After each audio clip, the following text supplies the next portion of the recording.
This is garbage. They can be a playoff team. And you're telling me that by adding Chris Wagner and Brandon Davidson, re-signing Josh Bailey, that makes you better? I'm supposed to hang my hat on Josh Bailey as a franchise winger? No. It's nonsense.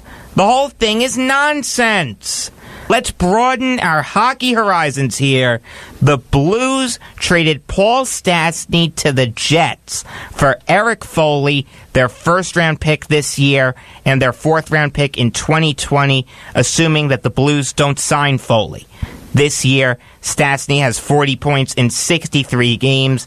Eric, who do you think won the trade? Honestly, I'm just going to start out by saying this, and as soon as you said Blues, Drew kind of looked over at me like a smirk. But yes, the Blues are my Western Conference team, but in the limited games that I don't watch, but I listen to them, because on the NHL app I have the I got to give you my NHL password. You don't have to, but with the limited games that I even listen to in terms of the Blues games, Stastny seems non-existent sometimes, and they're having an off year, especially right now, this second. But they're 1 point out of the playoffs, aren't they? That's the thing. They're on the outside looking in, and it's clear to Armstrong that Stastny is not in the St. Louis Blues' future plans, which I get. He's on the wrong side of 30. He's a little bit older. Isn't his contract also up this year? That's the thing. He's a free agent, too. So in terms of the Stastny deal, I think the Blues actually won. They got a ton of picks from him. They got an overhaul for Paul Stastny, in my opinion. And he's having a relatively off year. Yes, they are in sellout mode, but if you just look at the whole team altogether,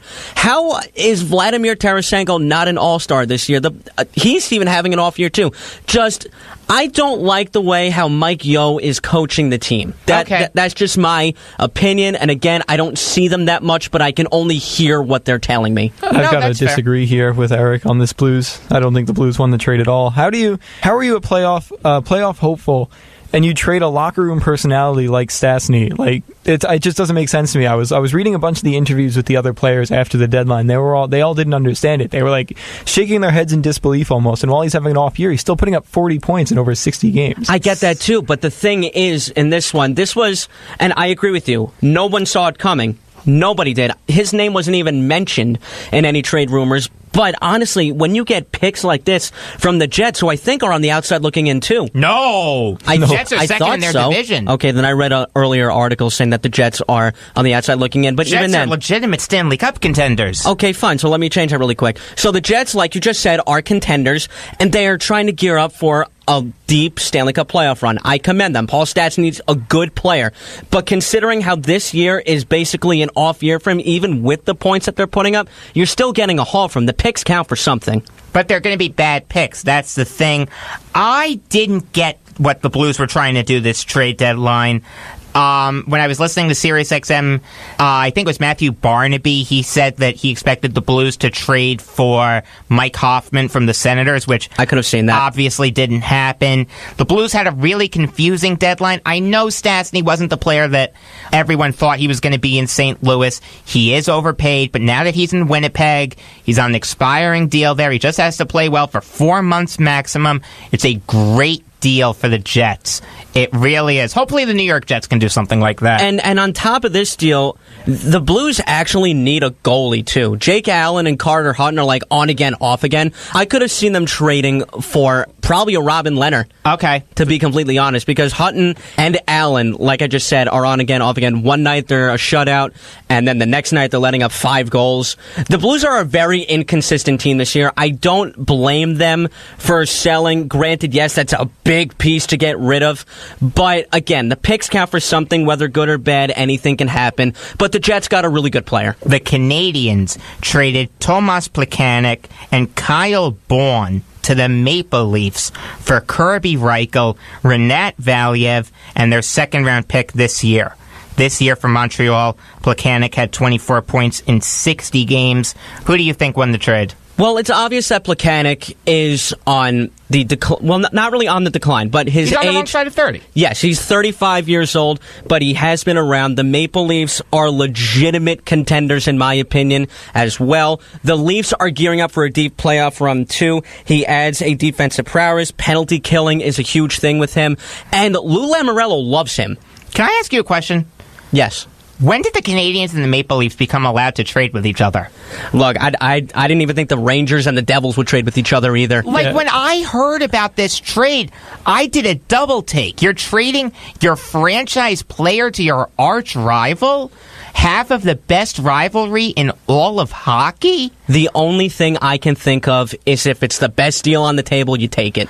I don't know about that, man. This is Leafs Canadians. I get your point. But this is Thomas Plekanec also, a franchise player for the Habs. One of their best players for a long time. Let me tell you, the Habs faithful, seeing him in blue and white, they're going to be vomiting in their mouths. Gee whiz, it'll be like Dougie Gilmore.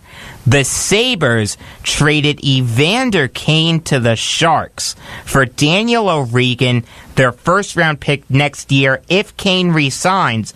Otherwise, it becomes their second-round pick next year and either their fourth-round pick next year or their third-round pick in 2020. This year, Kane has 40 points in 61 games, and O'Regan has 4 points in 19 games. Who do you think won the trade? I think the Sharks won by a slight margin. I'm going to tell you why. Yes, you get a talent like Evander Kane, but you're also getting a locker room cancer. So, you are getting locker room cancer. It's 100% true. But then again, that's why the Sabres won, because you get rid of that distraction. But again, that's why the Sabres won, in my opinion. I thought it was close. I do think that the Sharks got a very good talent, but the attitude is a huge thing. There is something to be said about only being on a team for, let's say, a little over a month, bare minimum. How much damage can you really do as a rental player? What's the worst that could happen? You're going to end up walking in free agency. I don't think it's too big of an issue. I think the Sabres won because Evander Kane was miserable in Buffalo. There were trade rumors surrounding him for a long time. And I do like Daniel O'Regan, actually. I think he's a solid little player. And to get a first-round pick, never bad and always good. The Canucks, speaking of locker room cancer, traded Thomas Vanek to the Blue Jackets for Jussi Jokinen and Tyler Mott. This year for Vancouver, Vanek had 41 points in 61 games, and this year for Columbus, Jokinen had 1 point in 14 games, and Mott had 5 points in 31 games. Who do you think won the trade? Honestly, the Blue Jackets, because Vanek is in a place in his career where he needs to compete for a Stanley Cup. He might not be my favorite player, of course, because he got traded for Matt Molson. I had his shirt, and when he ended up being traded to, it was Montreal, right? Yes. Yeah, because Sebastian Kohlberg was a Montreal draft pick. When he was traded to Montreal, I held up the shirt and I said to my dad, well, I don't think I need this anymore. And then I proceeded to say a word that I really can't say right now. But the thing is, with Vanek, he is a scoring threat. And yes, he is 35, but there is still potential there. He can help the Blue Jackets compete. And this was to my point earlier about the Islanders not doing anything. There are teams around you that are getting better. See, here's where the locker room cancer thing kind of kicks into gear. There's a real chance that Thomas Vanek and John Tortorella will kill each other. I mean, there honestly is. I don't think those two will work together. Yeah, for a maximum of 4 months, I could see it working. But Vanek's not going to be in Columbus next year. I like the fact that Columbus only gave up really Tyler Mott. Jussi Jokinen's a nothing at this point. Yeah. Tyler Mott was once a highly thought of prospect. He's still okay. He can still turn into something, I guess. Third liner if I'm being generous. But I like the deal for Columbus, assuming Vanek and Tortorella don't kill each other. That's a big if, though. Because Tortorella, I've said this before, and Drew, you can attest to this, he wears his emotions on his sleeve, which is a good thing and a bad thing. I just think that his style of play just is unfit for today's NHL. I think when he won in 2004, it was a lot more aggressive of a game. But now I think with all the shifting protocols and new rules that are added, he's just a coach who I think his glory days are now behind him. I think that his style of play is outdated. I think you see it a lot with the players that he has. I think that a lot of them get frustrated with his system, but I do applaud how he plays the young guys. I think that's something that Alain Vigneault lacks right now, and I think that's something that has really helped Columbus develop into a playoff contender these past few years. And you want Vigneault gone, right? Oh, absolutely. Yeah, Joe Ritter wants Vigneault gone too. What's the sense around Ranger fans? Do they want Vigneault gone also? I want want them to clean coaching staff house, everyone but Scott Arniel. I hate Lindsey Ruff. I think that he is the reason why Shattenkirk had an off year, why McDonough had an off year that wound up with him ending getting traded.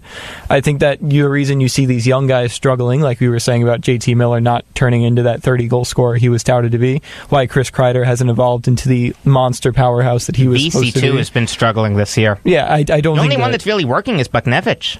Even then, he's not having the best year either. Like, I think that it's no coincidence all of these guys are having off years. I think that it reflects poorly on the coaching staff, and I think that like their days are over. If you're truly going to rebuild, you need to close this chapter of the New York Rangers, this 2011 to 2015 chapter, and just start from scratch. And Darryl Suter's still not coaching any team. I think that he's somebody that would, because you look at the LA Kings, both times they won, it was with young teams that were just fresh off rebuilding. Yeah. The 2012-2014 Kings, if they could win another cup, I'd say that would be a dynasty. I hear what you're saying. Darryl Suter, the Rangers, that's interesting. That is interesting. But did you like the Lindy Ruff hire at the time? No, not at all. I didn't like it. Wow, really? No. You know, I gotta say, it's really interesting to get this Ranger fan perspective because we don't have it as Islander fans. I gotta tell you, I texted Joe Ritter yesterday when the McDonough trade broke. I said to him, do you want to be on the show? I want a Ranger fan. He said, I can't. I'm working. And then he said, hey, Drew's going to be at the station. Ask him. And, you know, I'm really glad to be hearing this from you. I find this fascinating. I thought the mood around Ranger fans would be, this is horrible. We're not going to have a team next year. What is going on? What is Sather doing? But now that you're saying this, that Ranger fans are okay with this, I find it really fascinating. You know what I liken it to? The Yankees. Honestly, when they were like in a short rebuild that kind of happened within the matter of 2 years. Thing is, though, the Yankees still played relatively well. They never finished under 500. If this means that Russell Wilson will now wear a Rangers uniform next season, I'm all for it. But I don't know how he'll do on skates. The Oilers traded Patrick Maroon to the Devils for J.D. Dudek and their third-round pick next year. This year, Maroon has 30 points in 57 games. Who do you think won the trade? I think the Devils won. I really do. I agree with you. Because you know what? These are two teams on the opposite side of the spectrum, and in a way where we didn't see. The Devils are contenders right now, and the Oilers are really struggling. Yeah. So, you know Who what? saw that coming? Exactly. The Oilers needed to sell at this point. But the picks do help. But I do think Connor McDavid's going to be the next to go. No, just kidding. I'm just kidding. kidding. Can you imagine? Could you imagine the haul you would get from McDavid? McDavid for Matthews. Let's do it. I just think that That'd be awesome. they fell into the salary cap pitfall, giving max deals to not only Connor McDavid And but Draisaitl. That you give $20 million to two players, you have to get rid of your depth. You saw it last offseason. They were shipping guys out like crazy.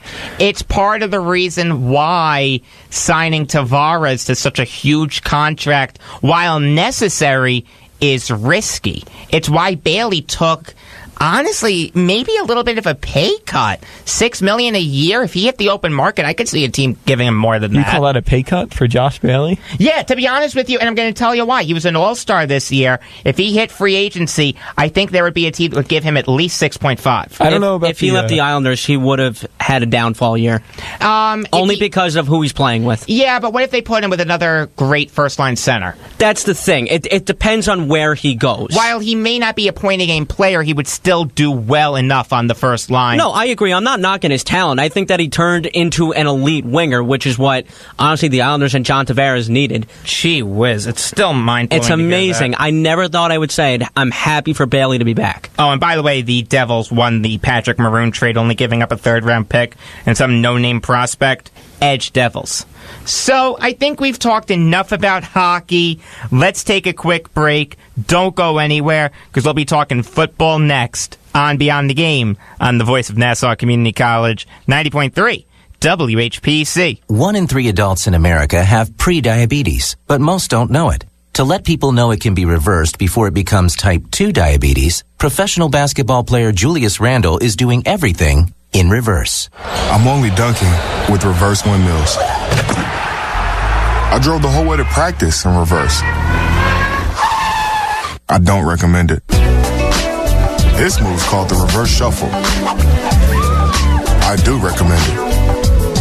And it took me months to learn how to speak in reverse, like this. Here's 10 almost for diabetes type 2 with living Ben has my mind. In other words, my mom has been living with type 2 diabetes for almost 10 years. So together, we want to say to the 84 million Americans